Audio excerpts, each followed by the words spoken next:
What if I told you that it is possible to have a house full of high energy boys and still have a peaceful and productive home?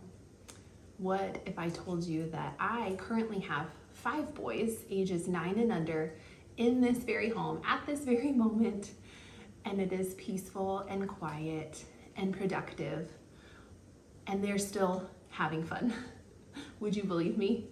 It is absolutely possible, and with the tactics that I'm going to share with you today, I think that you can create peace and productivity within your home as well. But let me back up for a minute. It hasn't always been like this. There have been times where everything felt chaotic. There were toys everywhere, there were boys running wild. It just felt complete chaos.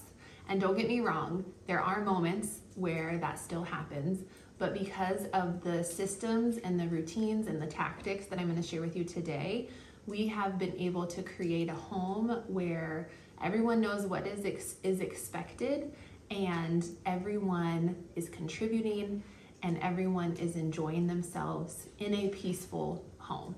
And that includes me. I enjoy being the mother to 5 young, very busy, very high energy boys, and it does not feel like a burden or chaos or frustration. So the first thing that is, I guess, just a standard within our home is that everyone contributes. So we see our family as a team that God has put together for a very specific mission. And because of that, we need everyone contributing and using their gifts to make the home run more smoothly, so that we can do everything that we feel like God has called us to do. So that in the very day-to-day nitty-gritty means that everyone has a job after every meal. So one person is doing dishes, one person is cleaning the floors, one person is clearing the table and wiping it down, one is in charge of the dog, so checking water, or if the dog needs fed, if it's like breakfast or dinner time. Everyone is contributing in some way, shape, or form so that we can have an effective and efficient home. So it's not all landing on me or my husband, but we want our boys to know that their contribution matters, that their presence within the home matters, and that it makes a big difference when they are not contributing, when they are not being a part of the home, if that makes sense. And then along with their after meal jobs, they also have zones within the house. And each boy is in charge of a specific area. And so at certain times of the day, they go to that zone. When I say, hey, it's time to clean up your zone, they know exactly what zone they have and what it should look like. And so if there's stuff everywhere, they just bring it back to peace and orderliness. And one thing that we love to say within our home is, does this room feel peaceful or chaotic? Because our goal is to train their minds and their eyes to see whether something is peaceful or chaotic, and to train their spirit on how something feels also. So that's just like a simple little saying that we say within our home that helps them to see, okay, is it peaceful right now or is it chaotic? And then we say, how can we bring peace back into this space? And a lot of times it's just very simple tidying up. Sometimes it's, hey, we've got a lot of energy going on right now and it feels very chaotic. We either need to go outside, we need to do a workout, we need to find something productive to do, because acting crazy within the home is not okay. If you want to go outside and do that, that is fine, but this does not feel peaceful at this current moment. And so we're training them. Our goal is always training them to be good men. And what does it look like to be a good man? And so one of those things is bringing order out of chaos. And so we are doing that by simply asking, does this feel peaceful or does it feel chaotic? So then along with their cleaning up after meals and then their zones, we have tidying times throughout the day. So after breakfast, lunch, and dinner is easy times. That's when they're doing their jobs. And they also have a checklist for morning and evening for getting ready for the day and then getting ready for bed. But they're doing their jobs after breakfast, lunch, and dinner. They're tidying their zones typically after lunch, before Chris gets home, and then one last touch before we do our family worship and get ready for bed. So they know that what is expected of them and when it's expected of them, so that when I say, okay, it's time to do your zone, there's no arguing or complaining. It's not catching them off guard at all. They know it's coming and they're expecting it, and they know that it is needed for our home to run well and to run smoothly. And they know that their contribution matters, which I think is such a big thing for children. They want to know that they matter and that they're contributing in some meaningful way to the family. So the third tactic that we implement within our home is limiting toys.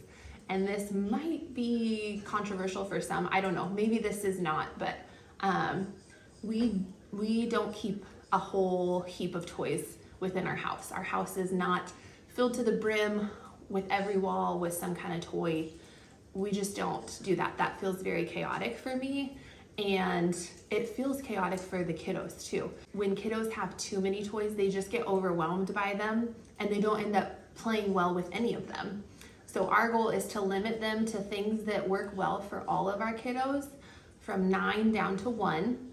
So that includes things like magnet tiles, blocks, Lego. We haven't had issues with our littles putting Legos in their mouth for the last few littles probably. I think that as they see, the younger that they're exposed to them, what I have found for our boys anyways, is that when they're exposed to them younger and they see their brothers playing with them, they see how they're to be used, and then they just don't really go in their mouth. So that has been a blessing for us. I know that's not the case for every baby, but for us, the Legos have been fine to be left out and used at any age. So we limit our toys. We have a very few amount of toys that we keep up in a closet, and they are brought down intentionally, and then they are put away when they are done being used, so that we don't end up with toys being strewn all throughout the house, and then the boys feeling overwhelmed because they have all these toys that they need to now clean up. You pick a bin, whether it's blocks, what do we have? Blocks, Lincoln Logs, magnet tiles, spiky bricks. I don't know what they're actually called, but that's what we call them. So things that they can build with, and they are picking one, playing with it, then putting it back, picking another one. Sometimes we'll pull out two. It's not like a hard and fast rule, but the goal is to not have every toy available at any given time. And then this also creates they tend to enjoy it more, is what we have found, because they don't have access to it at every moment. And so it's more, what's the word? Just like exciting, I guess, for them when something gets pulled down and they get to play with it. They also are just outside a lot with sticks and swords battling, or on the trampoline. With boys, I have found the more outside and active time, the better. So these toys are intentional, and they are tucked away and pulled out intentionally, and then cleaned up intentionally and put back away. The one thing that we always have out is Lego. They can build with those at any given time, and those are easy to just pick back up and put in the basket. So the fourth tactic that we like to implement within our home is keeping a consistent rhythm throughout our day. This helps us to stay very on top of things. With homeschooling, I homeschool 4 out of the 5 boys right now, and with that means that there is a lot that we are getting done within a day, and we are also trying to get that done before lunchtime. It doesn't always work out that way, but that is our aim and our goal. And so because of that, we need to stick to a pretty regimented rhythm throughout our day. I don't like to say schedule.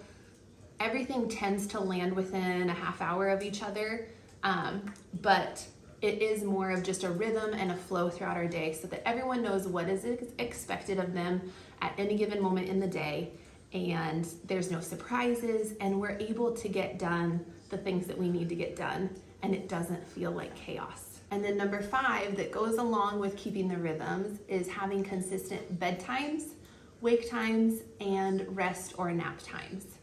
So again, this creates clear expectations for them, which then helps them to feel more comfortable and confident because they know what's to be expected. There's hard and fast boundaries within the day, and they can flourish within those boundaries.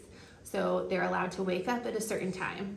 They go to bed at the same time every night, and we have the same rhythm to our evening most nights.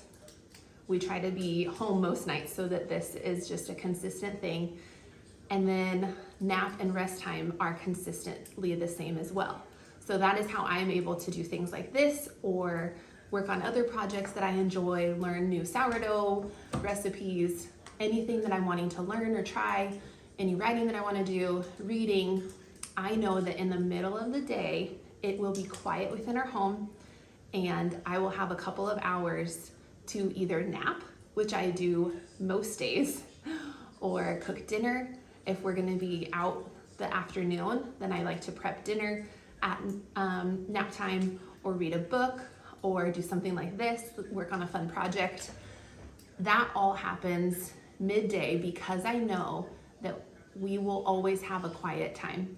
So the two littles go down for their nap, and then the three olders listen to an audiobook and build Lego or draw, whatever they want to do. It's up to them as long as it is quiet and not chaotic and they're not bothering each other. They are doing it together, so they're listening to their audiobook together, but they're doing it quietly. Having consistent wake times for our boys too has been really helpful for Chris and I.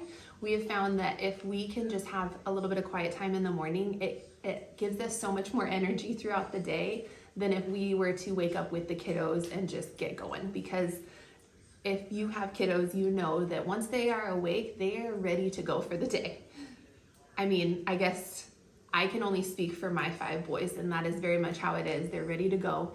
And I like to get up and have some quiet time, read, drink my coffee, journal, do some more reading, get ready for the day, and just have a little bit of quiet before the day starts.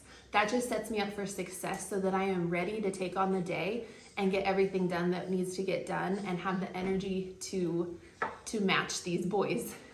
My goal is to always be able to be out in front of them, and to do that, I need to have a lot of energy. So these are the 5 tactics that we use within our home currently with a 9, 7, 5, 3, and 1-year-old, and they have worked really well to help us to create peace within our home. So if you have any other tactics that you like to use within your home, I am always up for trying new things and making our home as efficient and effective and peaceful and productive as possible. So I'd love to hear below. And if you need help at all creating peace within your home, I will put a link below where we can connect and chat more about where you're at right now and what you need help with, and maybe I can help you with that. And may your home be filled with love and laughter, health and well-being, and may all who enter find peace and rest.